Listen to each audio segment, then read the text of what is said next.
Good morning. I believe it is that time to begin our Bible study. Welcome the 7 of us who are here. Hopefully we'll have a few more wander in. I started to say stagger in, but that wouldn't have been the proper thing. That might have some implications that someone might not appreciate. I have to preach about that. Absolutely. Thank you for staggering in. Absolutely. But I know after the weekend, many people are trying to catch up on chores that they've not been able to get to during the week, and sometimes Saturdays can be a bit hectic. And if you don't believe that, try driving into Pooler on Saturday. And you would think you were in Atlanta almost. Of course, folks in Atlanta would laugh at me for saying that.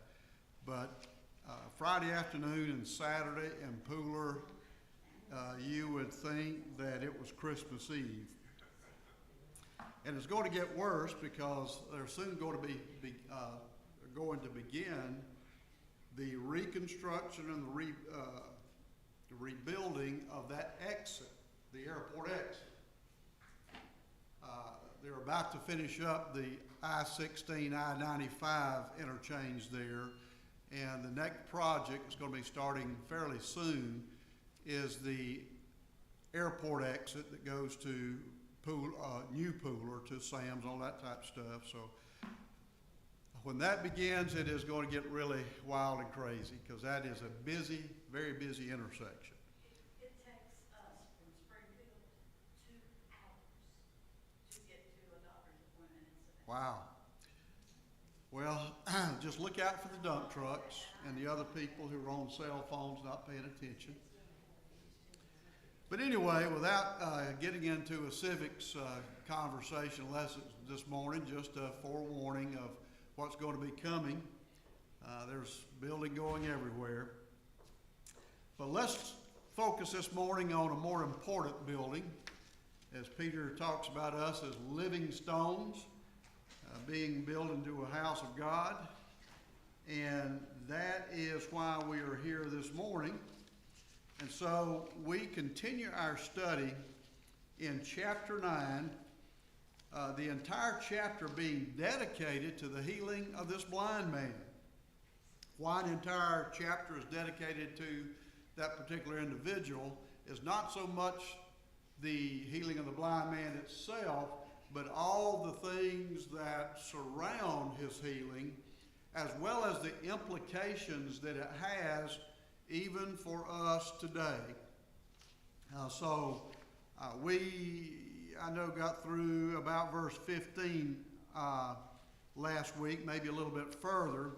So let's see if we can pick up around, just back up just a little bit. Let me begin reading from verse 12, and that'll kind of give us a little bit of a summary from last week and continue on through this week.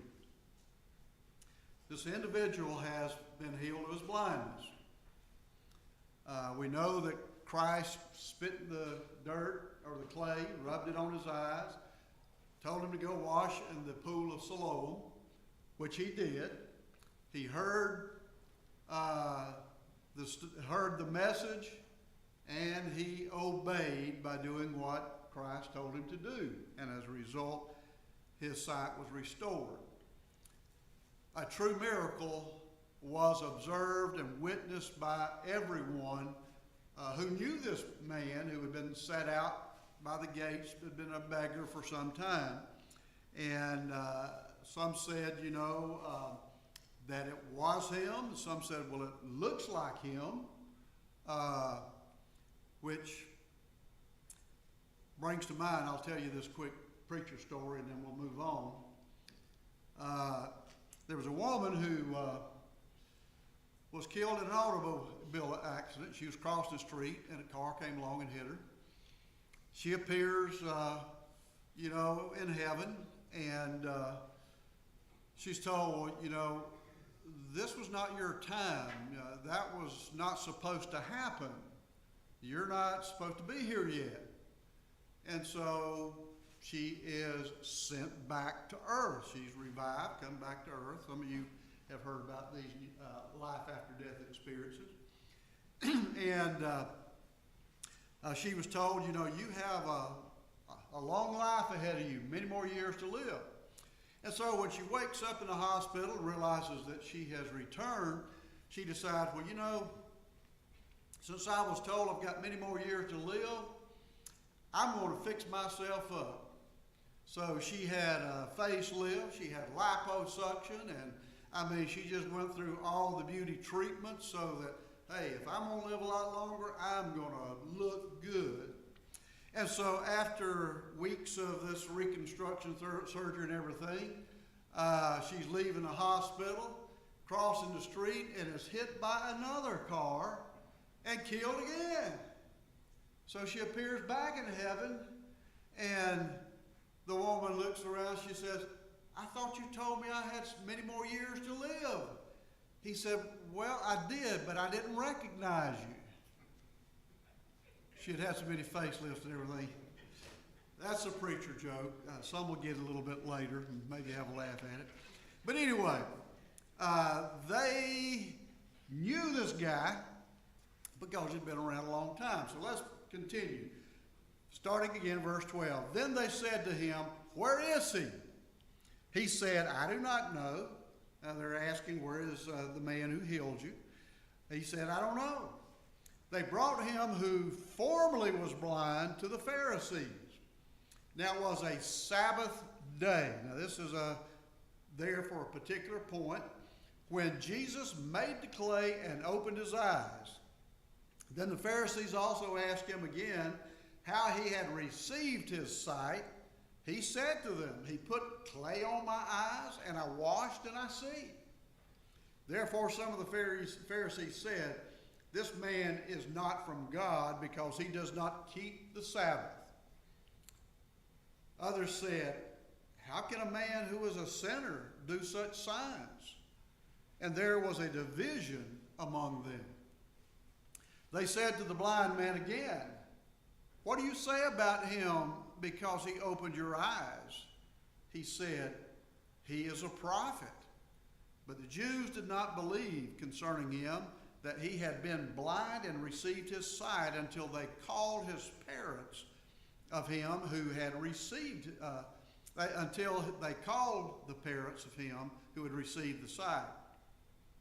And they asked them, saying, is this your son, who you say was born blind?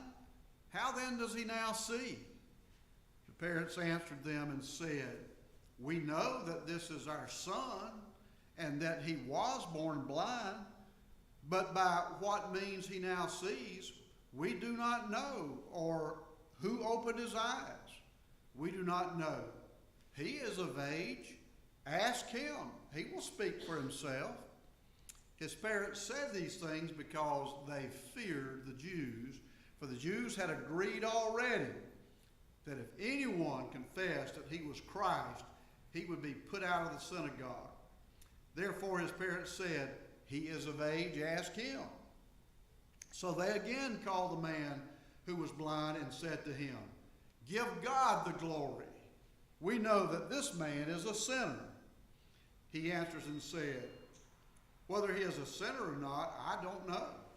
One thing I know, that although I was blind, now I see. Then they said to him again, what did he do to you? How did he open your eyes?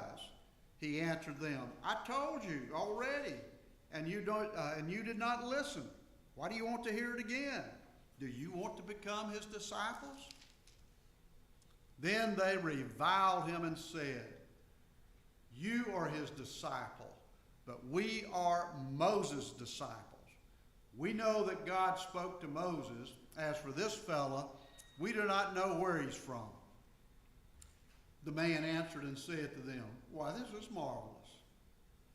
Why, this is a marvelous thing, that you don't know where he is from, yet he has opened my eyes.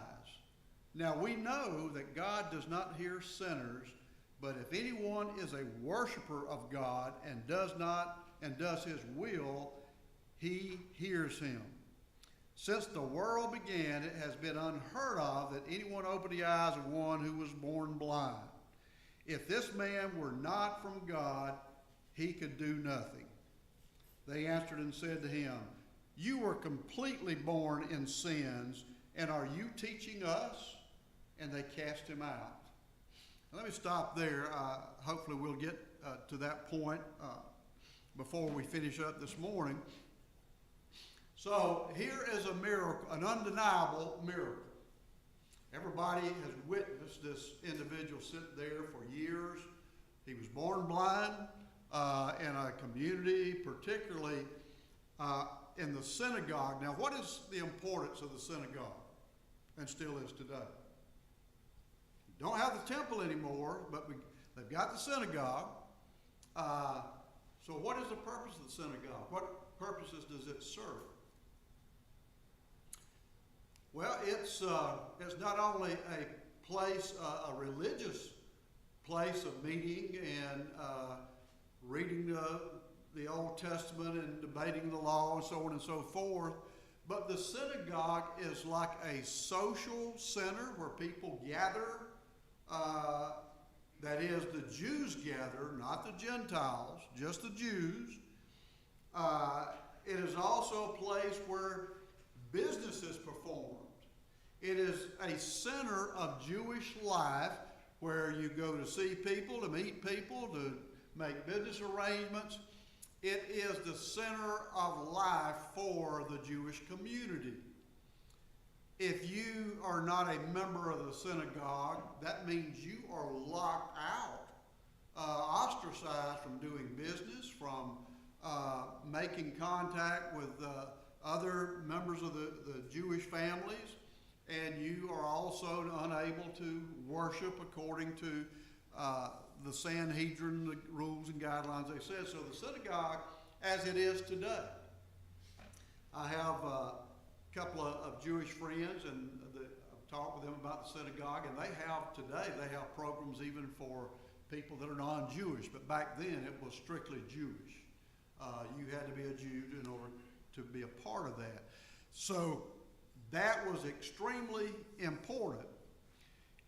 Well, they've seen this man, they've known him for years, and suddenly he's received his sight. Now, if you've been blind from birth, and suddenly you receive your sight, what do you think your reaction or your response would be within this religious community, within this Jewish community? Do you think he'd be going around secretly or going back to his begging place with his cup and being silent? I don't think so. More than likely, he probably may have gone to his parents and told them. That's typically what I think I would have done. First, I'd have gone to my parents, but on the way there, I'd have been shouting it out to everybody that I came into contact with. Remember the Samaritan woman? What did she do?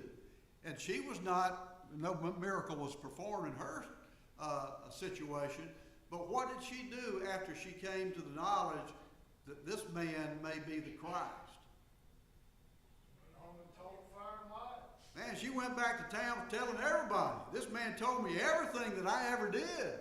I mean, that was quite an event for her, that suddenly she realized this guy may be the promised Messiah, because he's told me everything he's ever done. You know, y'all got to come out and see him. You know, you won't believe this.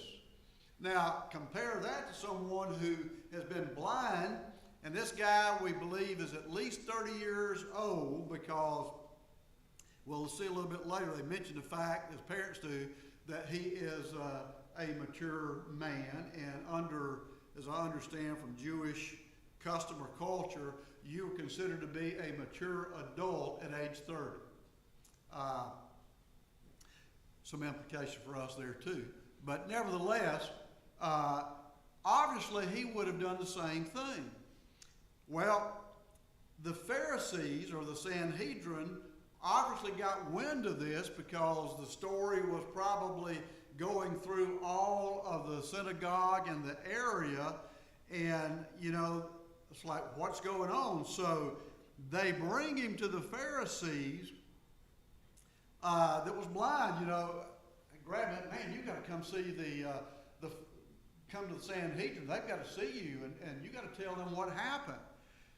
Well, here is the prelude to the whole story. It was the Sabbath. Remember, Christ, as recently as we have studied, gone through this deal about the Sabbath once again when he healed someone. And now here again, he is kind of poking the stick at their rules and regulations by healing a man on the Sabbath. Was that a coincidence, you think? No, absolutely not. It was pre-orchestrated, planned, and he is doing it for the very purpose of calling, number one, calling attention to their duplicity. And so the Pharisees asked, you know, how did he receive his sight? You know, and the man just simply says, he put clay on my eyes. He told me to go wash. I did, and I see. You know, that's simple. Now notice, I want you to notice the progression in this blind man, or this previous blind man. Notice the progression in his description of Christ. At first, he doesn't really even mention him, just says, you know, this guy told me to do this, I did it, and now I see. And of course, it being the Sabbath, immediately their ears perked up, and they're thinking, he's working on the Sabbath. He's doing things on the Sabbath that he's not supposed to do. He is violating the Sabbath. Well, it's not the Sabbath that God intended that he's violating. It's their rules and regulations. By coincidence, I was listening to something 2 or 3 days ago, and they were talking about some of the Sabbath rules that are still observed today. And I don't know where this is. I think it's a place in New York City where it's frequented by Jewish people. But they have an elevator that on the Sabbath, the elevator stops at every floor. So when you get on the elevator, you don't have to push a button because that would be work. If you push a button, you're doing work. So to get around that, the elevator is set up so that when you get on the elevator, it will stop at every floor. I hope it's not one of those high rises because it might take you a while to get there. But that is to prevent the individual from actually working and pushing the button to go to a particular floor. Now, that seems silly to us, but the rules and regulations which the Sanhedrin and the Pharisees had come up with were just as silly and ridiculous as you could possibly imagine. But yet, they saw it as law. Not God's law, but theirs law. Now, we have had a saying within the church since I became a member regarding things like that. What is that? Speak where the Bible speaks. Be silent where the Bible is silent. Do not add to, as we know in the very last chapter of Revelation. You don't add to and you don't take away. And by the way, that same warning is given at the beginning in the Old Testament. It's in the middle in, I believe, Proverbs, and then again at Revelation. So it's got beginning, middle, and end. That this admonition is you don't add to God's word. It is sufficient. Isn't that what Timothy said? The word of God is complete. It is the finished work. We don't need to be adding stuff to it, but are people still today adding to his word and manipulating it and changing it?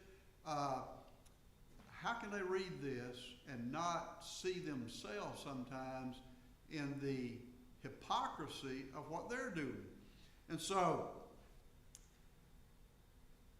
they're got their tuners out and their anxieties are getting up. And going to 16, and oops, fan must have blown me away here.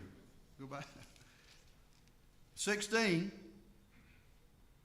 Therefore some of the Pharisees said, this man is not from God. Notice that they completely overlooked, completely ignored the miracle.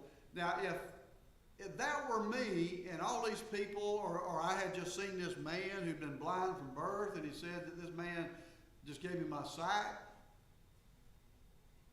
my first thought wouldn't be this man is not from God. I'd be wanting to know more about who this man is, you know. I'd be open and receptive to learning more about who he is.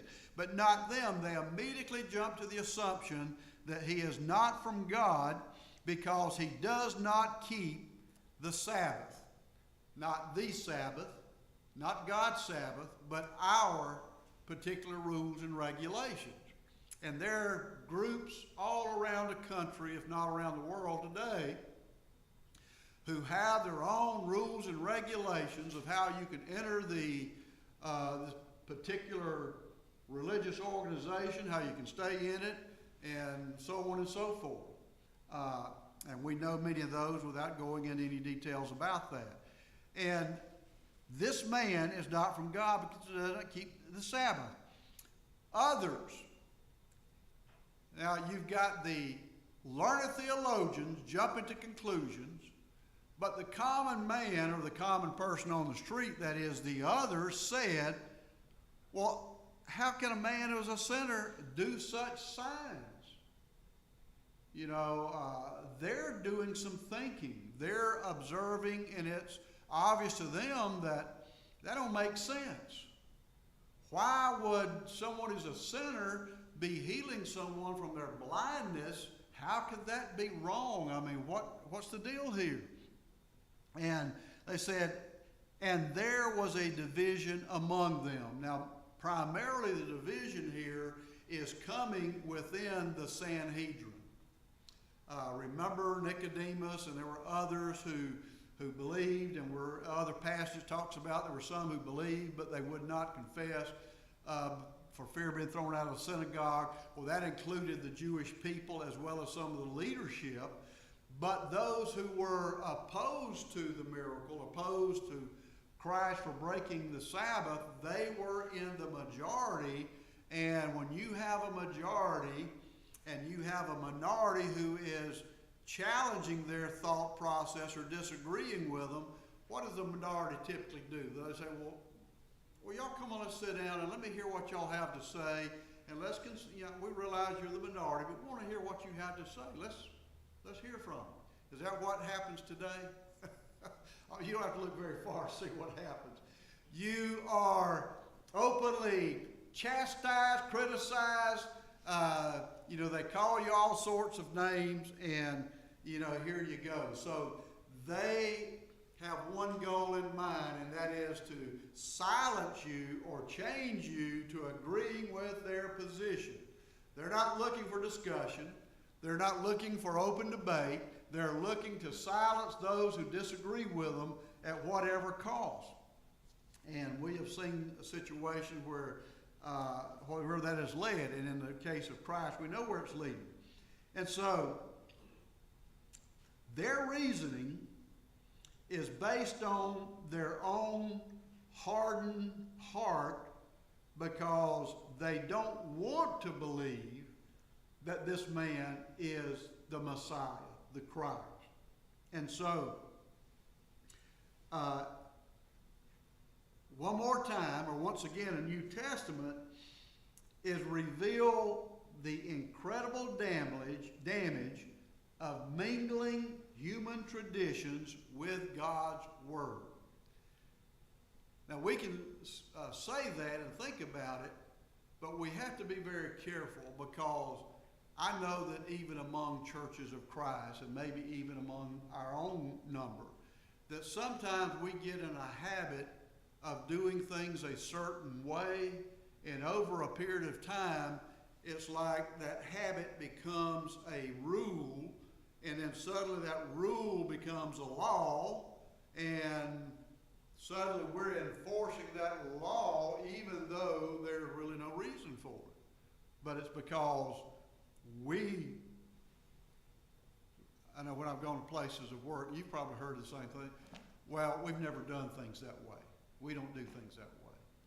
And I know Mike has been in a number of different churches in his preaching career, and some of you maybe visited a lot of different places, but having lived in about 5, 6 different states, I've worshiped a lot of different churches.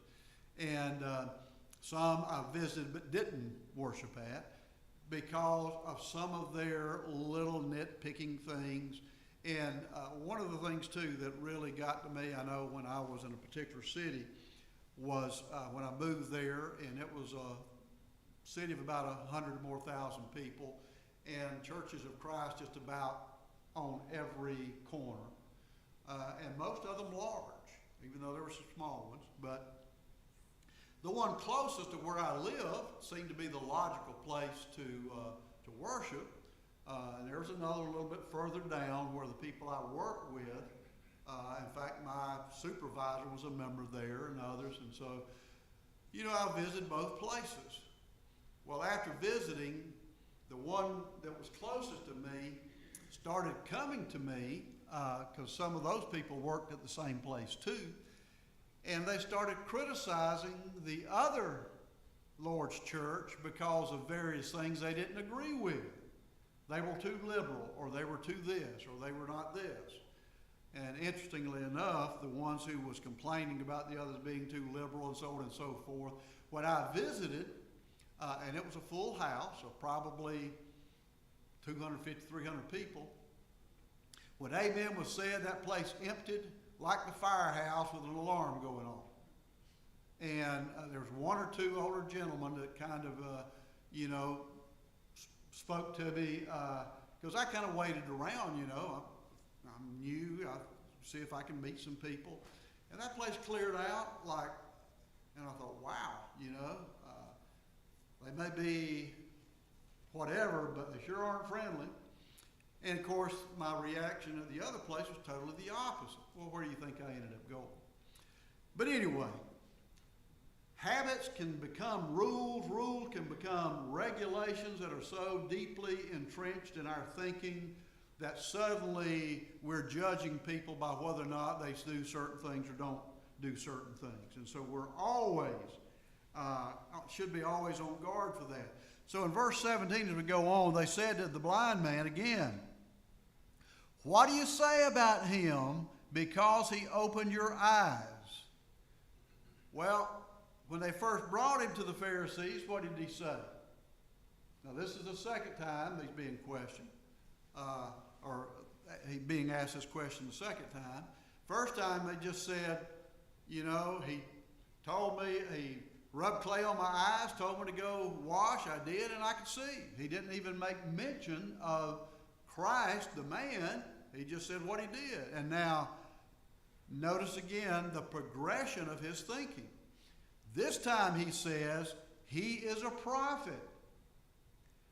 Well, the man's had a little bit of time maybe to think about it, and you can see that there's a progression in his thinking.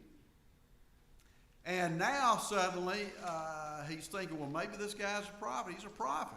Now there's some significance of this that I'd never caught before till I studied this in a little more detail. But according to Jewish, I won't say Jewish law, but Jewish practices, customs, or whatever, or beliefs, I guess it was. And I've not backed up in the Old Testament, Mike, you might be more familiar with this than I am. But as I understand, based on what the commentator said, a prophet had the power and the authority had authority over the Sabbath. So if you were a prophet, you didn't have to observe, you had authority over the Sabbath. You could do what you wanted to, basically. And so by this man calling Christ a prophet, that would have spoiled their argument of him violating their Sabbath. Well, if he's a prophet, he has authority over the Sabbath. Have you heard that or familiar with that? But according to Dumelow, who is quoted here by Burton Kaufman, pointed out that prophets had authority over the Sabbath. and also Clark, another commentator, stated that according to a Jewish maxim, a prophet might dispense with the observance of the Sabbath. So if that is true, then by calling him a prophet would have taken away the authority of the Pharisees to say he violated the Sabbath. So anyway, wind keeps, air keeps blowing this. Anyway, going on, but the Jews did not believe concerning him that he had been blind and received his sight until they called his parents. It's like, this is a trick. This ain't the same guy. This couldn't be him. They're trying to pull one on us. And so they go find his parents and brings his parents to him. Well, we'd already read that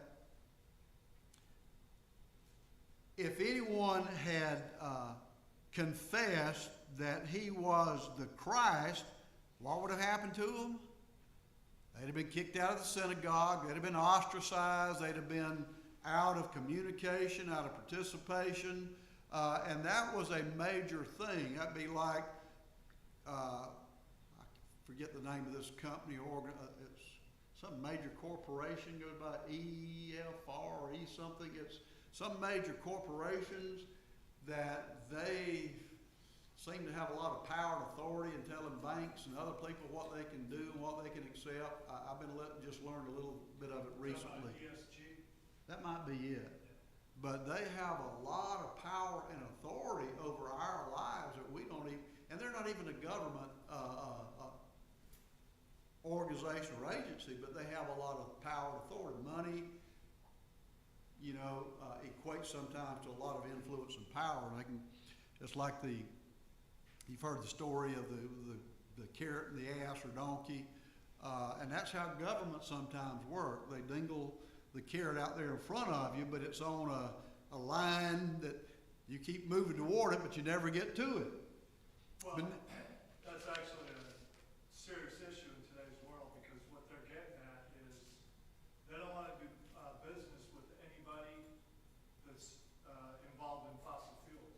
Yes, If you want to take out a loan to dig a well or looking for fossil fuel, we're not going to give you any money. yeah, the banks refuse. So think of an organization that has the power to tell a bank that you can't do business with these people. Now, this in a sense, in a way is how the synagogue worked, but imagine if you or we, let's say we as a body of Christ, if this organization or others one day decides that you can't do business with these Church of Christ people or with anyone who identifies as a Christian. And we're seeing some things take place now, people who identify as Christian, who are standing up as advocates against abortion and so on and so forth, and other issues, whether it is pornography in elementary school, some of the things that they're trying to teach there. Now suddenly they want to bring transvestites into the schools to put on performances and so forth, meet with kids.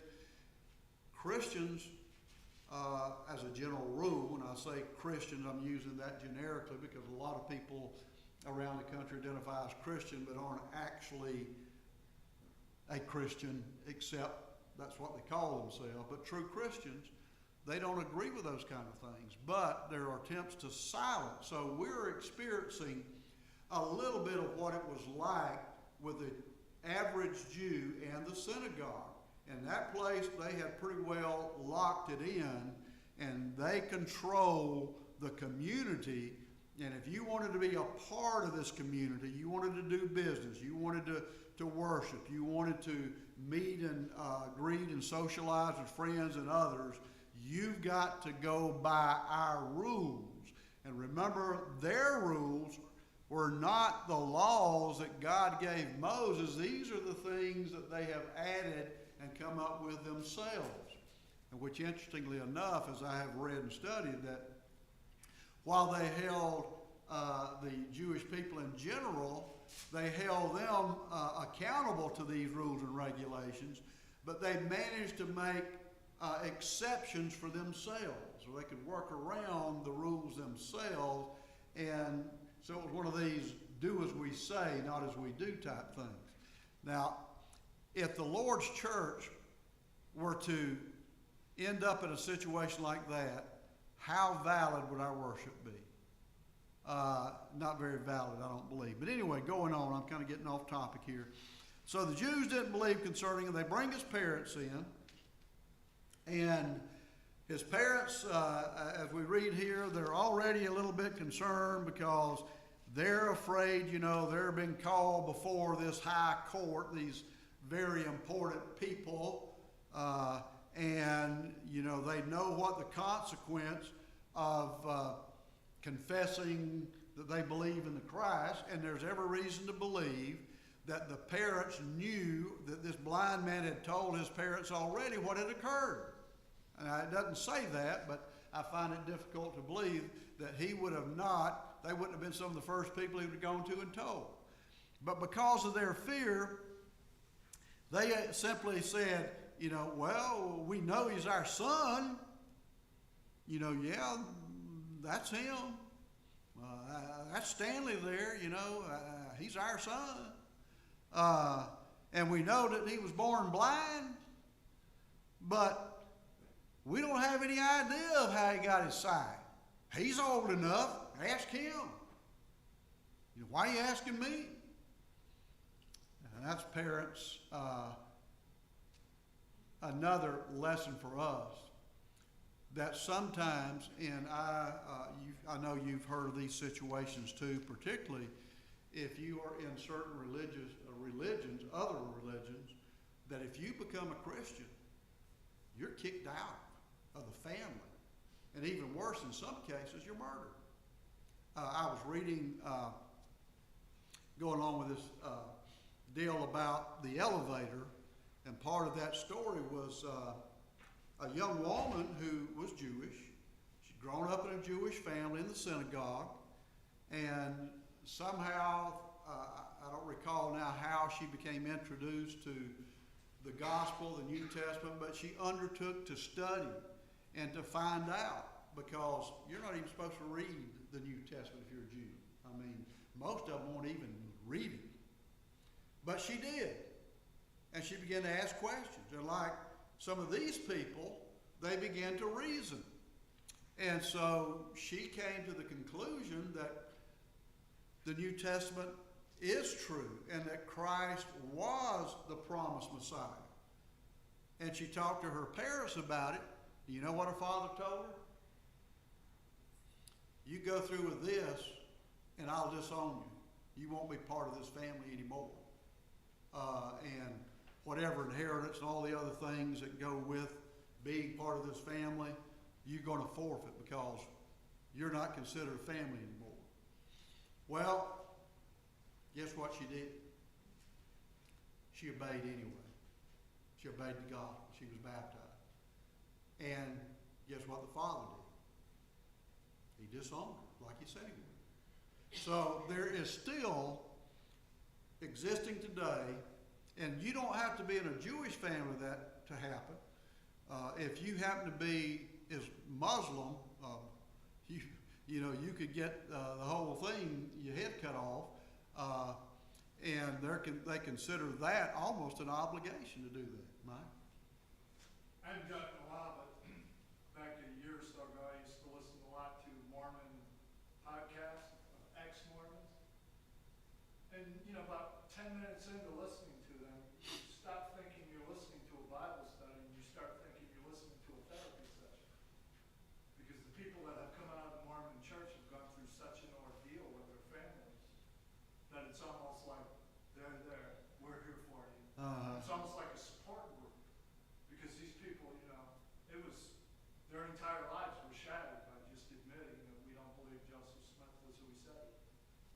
So that is still present and active today. And that's even true among mainstream denominational Christianity. You know, Baptists not supposed to become Methodists. You know, we can kind of accept each other, but now if you cross over, then there's a stigma, and sometimes there's some people get kind of upset about it. My dad, who was a very devout religious person, I mean, read his Bible morning and night, prayed morning, noon, and night, and in between. He was not a well-educated man in terms of the world. I mean, he had a fourth grade education, but he was extremely sincere. But he was part of a Pentecostal group that he deeply believed in.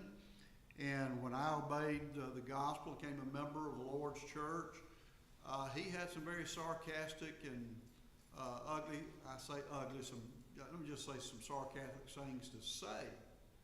I remember one thing in particular, he said, well, I reckon I had some really good music, didn't they? And, but anyway, he was not pleased with my acceptance of that. And I had heard him comment on more than one occasion that it did matter which church you belonged to. Of course, he thought that his was the one that mattered. But anyway, people depart sometimes from the Word, and they start making assumptions based on what someone else says. And, you know, our belief system can be wrong. That's why we have the written Word, and we are challenged. We're told to study. You know, we are to desire the sincere milk of the Word, but we are to, once we get a taste of Christ, we are to continue to grow and to learn, and some people never do that. They never challenge what the guy in the pulpit is saying. They never open their Bible to really follow but anyway, I'm again getting off topic. So his parents, you know, are afraid of getting kicked out of the synagogue, so they say he's of age, which I mentioned before, that among the Jews, 30 years old was considered to be the mature age. And then in verse 22, his parents said these things because they feared the Jews. For the Jews had agreed already that if anyone confessed that he was Christ, he would be put out of the synagogue. So they already made that plain. Therefore, his parents said, he's of age, ask him. I don't want you to throw me out of the synagogue. You know, I'm not getting in this. He's old enough. You deal with him. So they again called the man who was blind. You know, how many times I got to ask this guy the same question? You ever had somebody ask you a question over and over again to the point it's like, you know, you get irritated with them? I've had students like that who would ask the same question. When is the test?